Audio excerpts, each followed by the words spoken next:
You have not changed at all. It's one thing to realize that you're a parent philosophically, but it's another thing to be a parent. You need to commit to this. You are either in or you are out, Chloe. Oh, then I'm out. I didn't realize I had a choice. Thanks.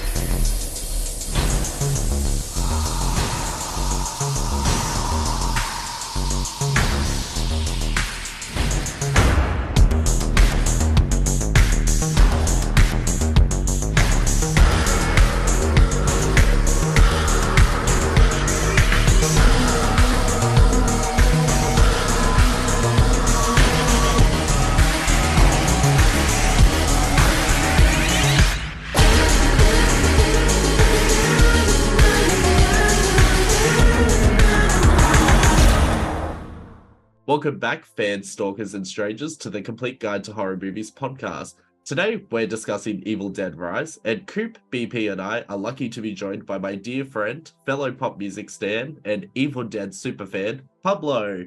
Please welcome Pablo. Woo! Hi guys, thanks for having me. Anytime. Thanks for joining us for this episode, Pablo Picasso. Now, a fun fact, so I met Pablo way back in 2015 at an Azealia Banks concert because, you know, we have taste. And he's also engaged to another good friend of mine named Josh, who literally saved me from an alcohol overdose at a fucking Lady Gaga concert. So, you know, good times.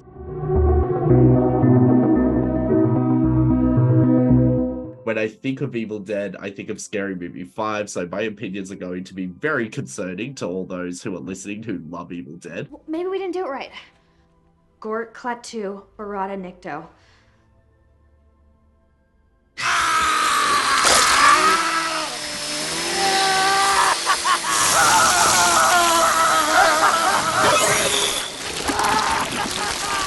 Evil Dead Rise. I was so beyond excited for this movie. Like, I did you not watch the trailer, the Red Band trailer, at least 5 times the day before I was going to go see the movie. I'm a huge fan, and I kind of left a little bit underwhelmed.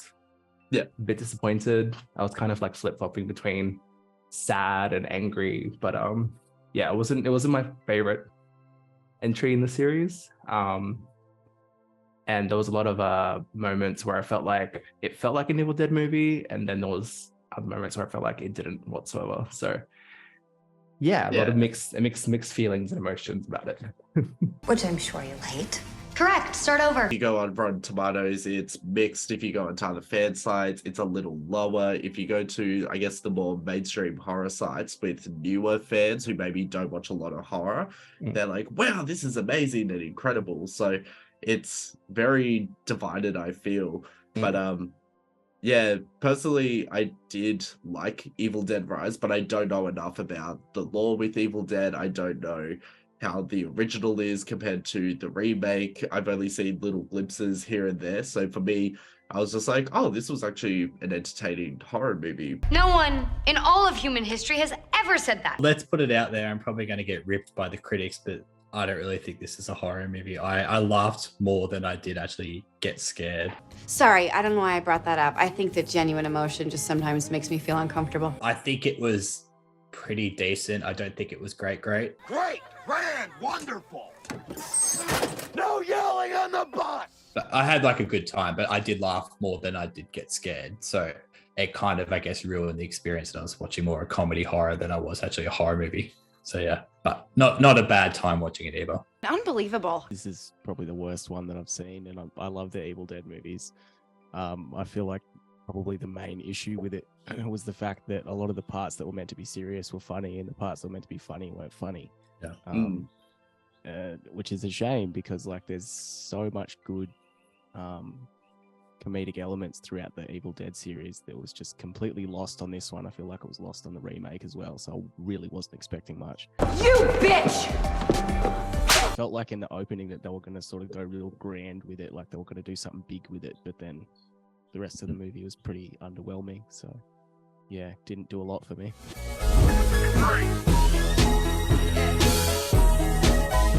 For me, I guess it's more around the family dynamic. So I really like that there was a story around a family. You've got the innocent young daughter, you've got the other 2 kids, you've got the sister slash auntie or whatnot who's like badass fuck chick and whatnot.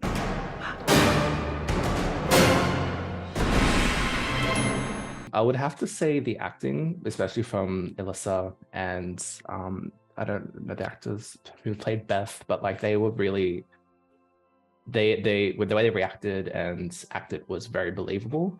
Yeah. And Alyssa was fantastic as the Deadite mother. Like she knocked it out of the ballpark for me.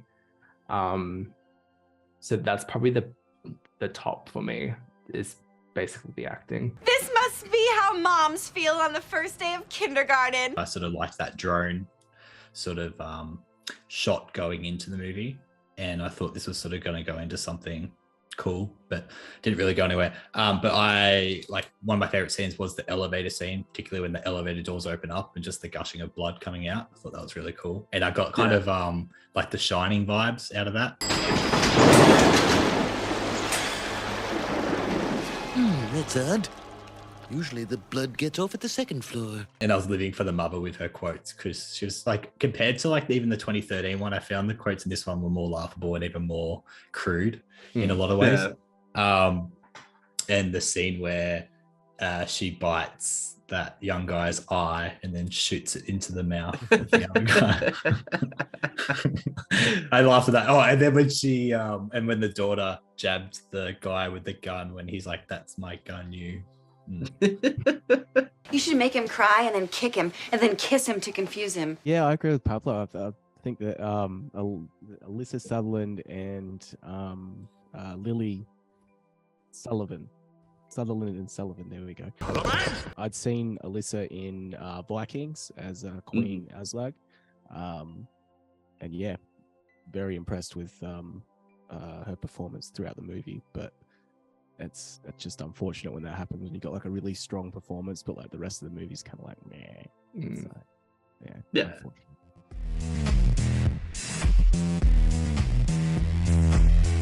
I have a very particular least favorite part of Evil Dead Rise. I fucking hated the opening. And the reason why I say that is I am not a fan of movies, TV shows, where they do like a flash forward and that's the cold open. Because then I'm just like, well, I know what's happening at the end now. So yeah, I'm just like, all right, come on, let's get to the part. We already know the family gets killed. Like, you've already ruined that suspense. But the only other TV show that I think actually does flash forwards better is, well, effectively, I should say, is How to Get Away with Murder.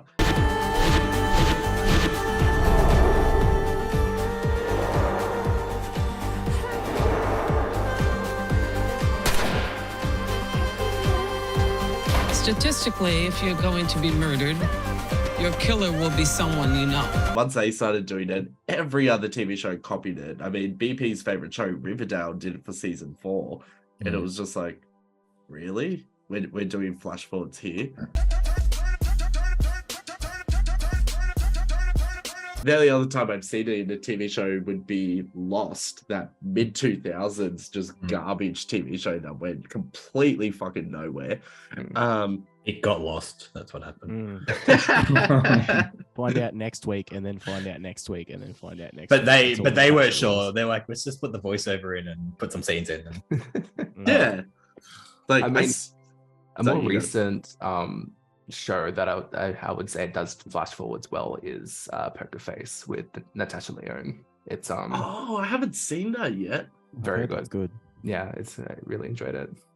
But yeah, it'll start with the end and then kind of lead its way up to that point. But it's done very, very well. Nice. I do love Natasha Lyonne. She was always my favorite character in American Pie. And then she's got that movie called But I'm a Cheerleader.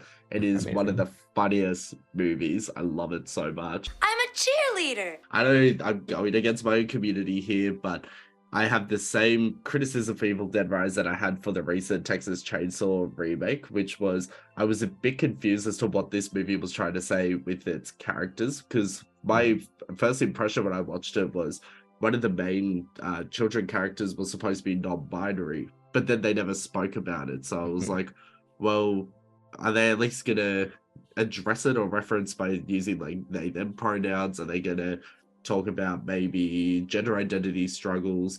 Or is this the way horror movies are now, in the sense of let's place a non-binary character but just not mention any part of their personality or look?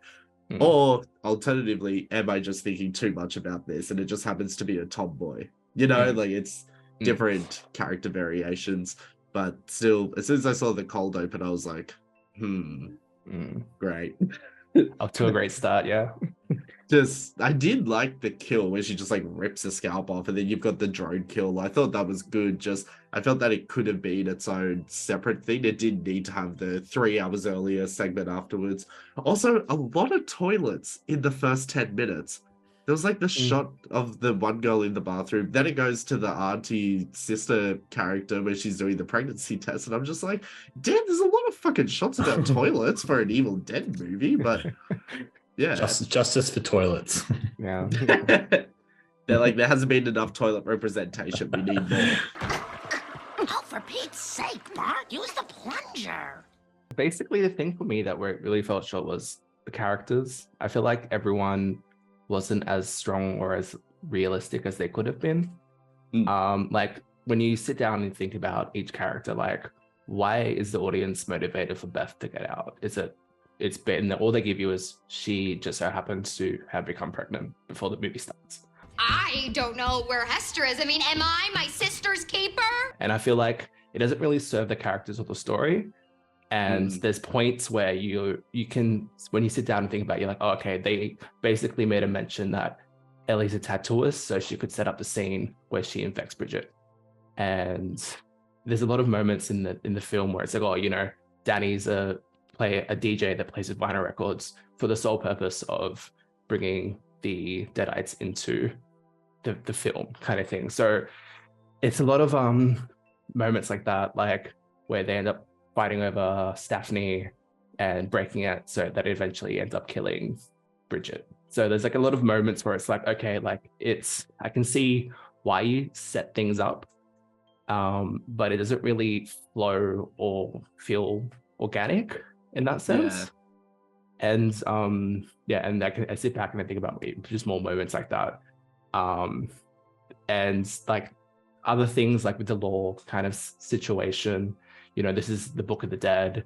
Why would a sect of priests in the 1923, they said it was, go to a bank and pop a book that you know is evil? It can summon the demons and spawn. You just put it in a bank. That's fine. Just leave it there. What do you mean the bank is out of money? Insolvent? You only have enough cash for the next 3 customers! It just so happens to be an earthquake. The kids just so happen to be in the car park when it happens. Then they're going down, and it's just it feels very convenient in that sense. So yeah, for me, the story is basically where it falls short the least. You a disgrace, a liar, a fraud. You make me sick. Being a big Evil Dead fan, I was like, oh, you know, this is going to be a really fresh take. It's going to be a completely different location. It's not like an isolated cabin out in the woods. This is going to be in a city. And in my brain, I was like, you know, what if like being in a high-rise building, they summon these demons and it's like basically floor to floor full of Deadites and have to basically battle their way down to ground floor. Like that would have been, to me, much more thrilling movie. Would have been a lot more blood. Could have been more comedic moments, more different characters to play off. You know, but it just felt like they ended up isolating them again on the floor. And that's it. You incompetent boob! Also, I feel like there could have been more opportunities for like Deadites to play off the kids, the mum, because a big relationship with the Deadites is they're there to torture the people that they're isolated with. No! Don't stab my eyes! Come on, just a little stabbing in the eye. Just a little stabbing in the eye. No forking! As you said, that sort of flash forward thing at the start is annoying because it does come back to your brain at some point in the movie and you're like, where's this going to sort of pop in? And so the annoying thing with that was at the end when she's walking down the hallway, I couldn't understand if she didn't hear anything and it happened. I didn't understand what the whole process was because she just walked out of her apartment, couldn't take the elevator and then just took the stairs like nothing happened. And I'm like, she said she couldn't sleep because of the thunderstorm, but I was sort of confused like how she didn't hear any of like gunshots, screaming. you know, nothing in the hallway at all. I didn't understand what that was. Like, I don't know if anyone else knows.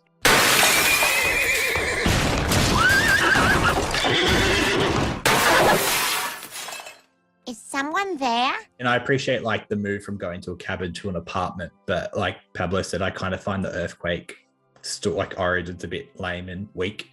And just kind of all like, oh, they're in the undercover car park. And then it's like, what 15-year-old in 2023 is going to go pick up a random book and open it? Like, if it's like an e-reader or something, yeah, maybe that might be more plausible going forward.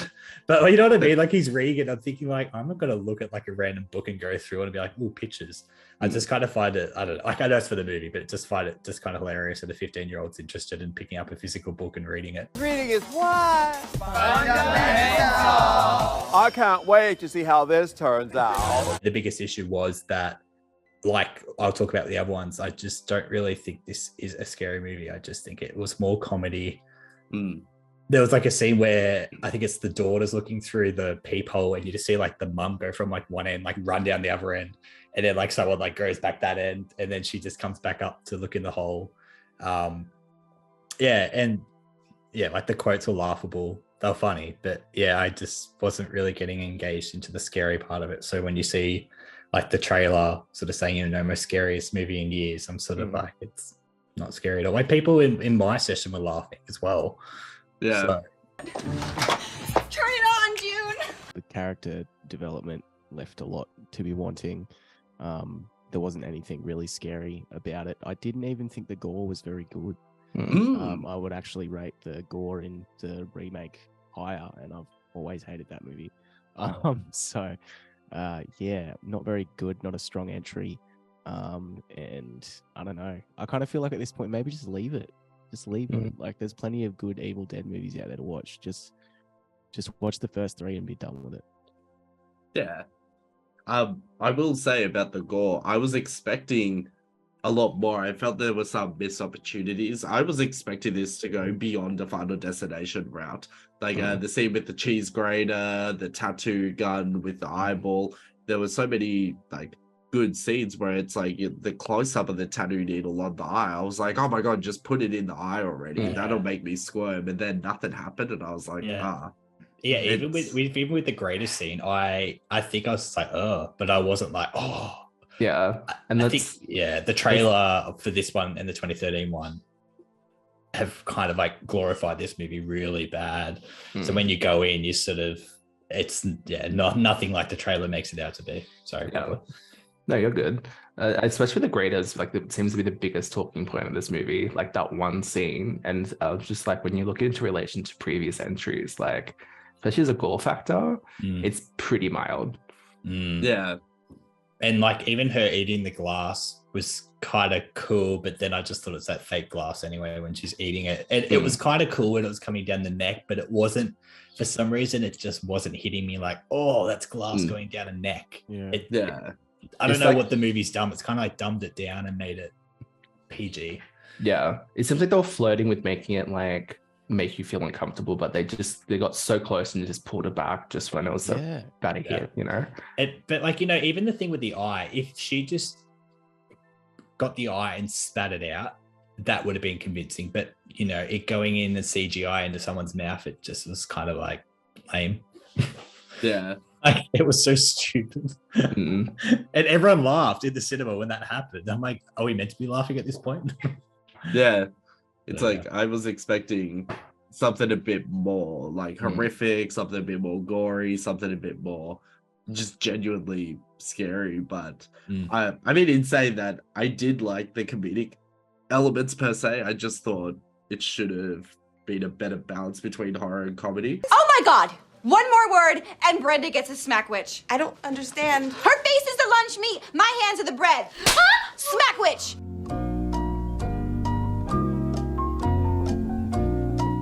I do have the most randomest trivia story about this movie, though. So a couple of weeks ago, I went on a date with someone, and afterwards, I was saying to this person, like, yeah, I'm going to go see an Evil Dead Rise movie tonight as part of the podcast. And he goes, oh, my cousin's in that. And I was like, oh, who's your cousin? And he goes, oh, his name is Morgan. Can't remember the last name. and I thought, which one was Morgan again? And then I looked up the name, and it was the child. I say child, but he's a teenager. The one that looks like Machine Gun Kelly. And I was like, Morgan Davies. yeah, Morgan Davies. I was like, oh, that's your cousin. And he's like, yeah, that's my cousin. Like, he's been acting since he was a child. And I did not know that this particular actor is actually a transgender man.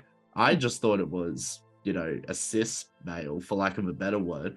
And so I was like, there's no way this person was like born assigned female at birth. No fucking way. And then going through the acting credits, I'm like, oh, he was in this TV show called The End, which was on Foxtel/Binge, playing a transgender character. And as a kid, he was in a bunch of Australian movies, playing like the innocent, sweet, blonde girl. And so I was just like, that girl that this actor played like 10, 15 years ago looks exactly like the young sister in Evil Dead Rise. So the casting department got this correct. What the casting department didn't necessarily do right was get an acting coach. So Good question. You're fired. Who wants to make it a trifecta? One thing I found out when I was watching interviews with Lee Crennan, the director of this film, was they actually filmed the entire film in chronological order. So the way the events would happen in real life, they filmed it like that, which almost never happens in any film. So yeah, never. They always seem to do like the big like sequences first, like all the Final Destination movies, they save all the death scenes for last.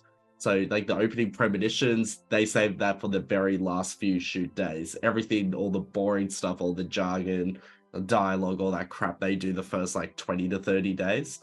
So that's interesting. I would have thought they would have done like the big blood scene with the elevator at the end maybe first, because it looks like it was a bit risky, you know, them being submerged in all that blood. Maybe it would have been a safety issue, but yeah, that's crazy. And that's one thing I read on this. They heavily relied on practical effects. This was like with the 2013 one as well, rather than CGI. So I don't know like where CGI is, like obviously like the earthquake sort of stuff, but like even the elevator scene, I was watching it closely and thinking like, that's a young girl in like a shitload of blood.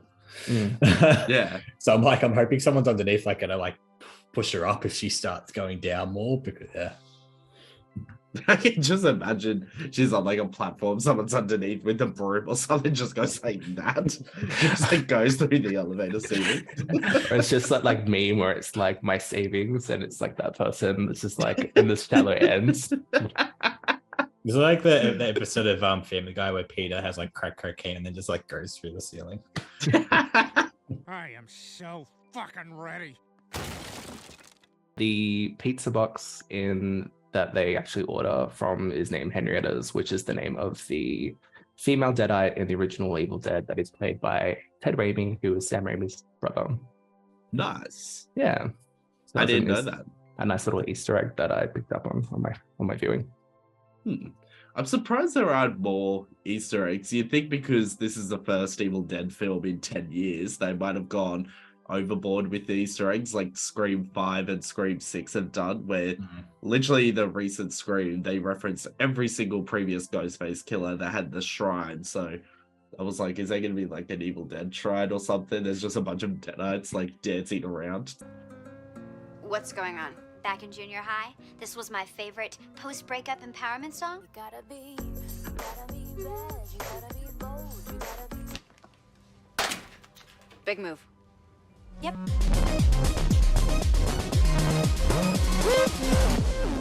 So for Evil Dead Rise, I'm going to give this 6.5 out of 10. For me, I still feel like it needs a lot more scary parts. Could have definitely upped the gore, but I was entertained by it, so I'll give it that. If I wasn't entertained, this would be like a 2-3 out of 10 at most. Pablo, what would you give this movie out of 10? I'll probably give it a very generous 3 or 4 out of 10. Yeah. It just left more wanting out of it, I think, especially when you compare it to the rest of the series. Yeah. And BP, what's your verdict? Yeah, I'm going with you, Justin. I had it 6.5 written down. as much as We I have the same score for once. I'm I know. scared. It is on paper somewhere here. 6.5. Wow. The receipts are out, boys. Goodness gracious. Yeah, it like I said, had like the blood and stuff. Blood was good. Some of the scenes in the mother were good, but yeah, it left a lot to be desired. So, just needs to be better next time, and a better plot along the way as well. So 6.5 out of 10. In other words, just redo everything. Is what you're saying. Right, a strike, yeah. Coop, what would you give Evil Dead Rise out of 10? It was very underwhelming. I'm going to give it 4 Deadites out of 10. Nice. So I think that brings the average to about 5 out of 10. Although 5 out of 10 doesn't seem right. I'm going to say 4.5 out of 10. That seems a bit more fair. I almost just hit you. I almost just lost control and hit you.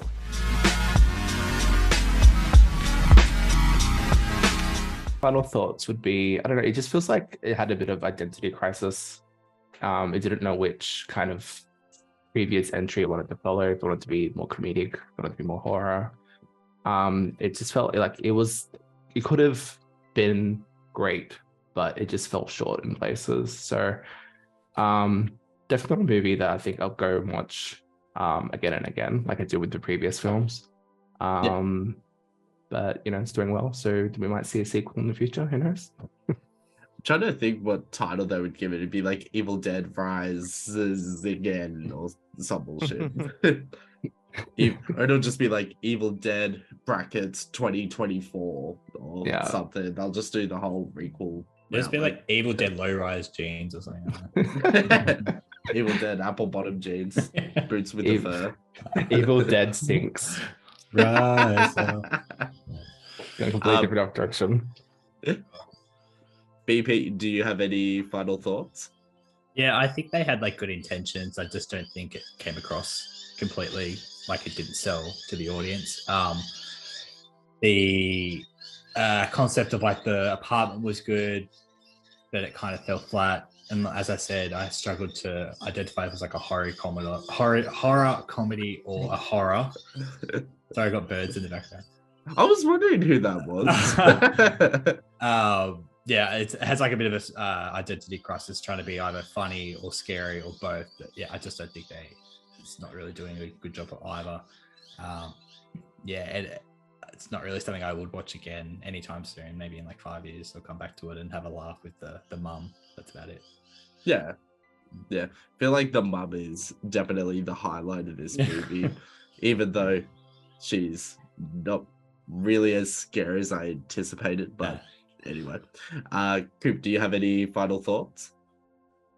Not really. I didn't think it didn't do anything for the franchise positive, I don't think. So, I don't know. Come up with a better idea or leave it alone.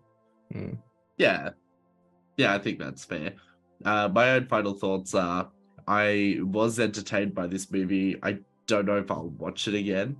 And similarly, now that we've spoken about this, I didn't realize just how fucking stupid the idea of like a evil demonic vinyl record and book being hidden in a bank vault actually sounds so fucking stupid. I'm trying to think about it. I'm just like, well, yeah, why a bank vault? Why not the Vatican or whatever religion those priests were? I would have thought they would have had their own like secure lockup place, but anyway. Nah, man, I'm not going in there. It reminds me of a horror movie I once saw. What horror movie? The one with the cabin in the woods. Friday the 13th? No, the one with the cabin in the woods. Texas Chainsaw Massacre? No, the one with the cabin in the woods. The Ring? The one with the cabin in the woods. Blair Witch Project? No, man, the one with the cabin in the woods. The Monsters? That wasn't in the woods. That wasn't even a damn movie. BP, Coop, and Pablo, just wanted to say thank you for joining me today. Thank you. Thank you. Anytime. Listeners, keep an eye out for our recaps on Evil Dead vs. Evil Dead, our next Versus episode where we pit the original Evil Dead versus the 2013 remake, and that's coming in 2 weeks. Like, comment, share, scream, and shout if you like this episode, and if you hated it... Mommy's with the maggots now.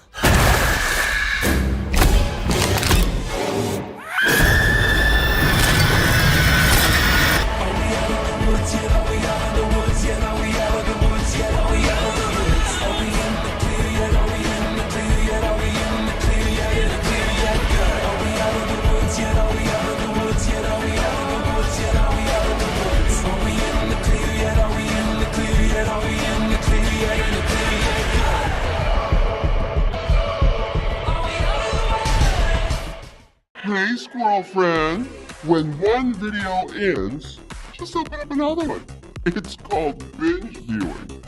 Go ahead. I support you.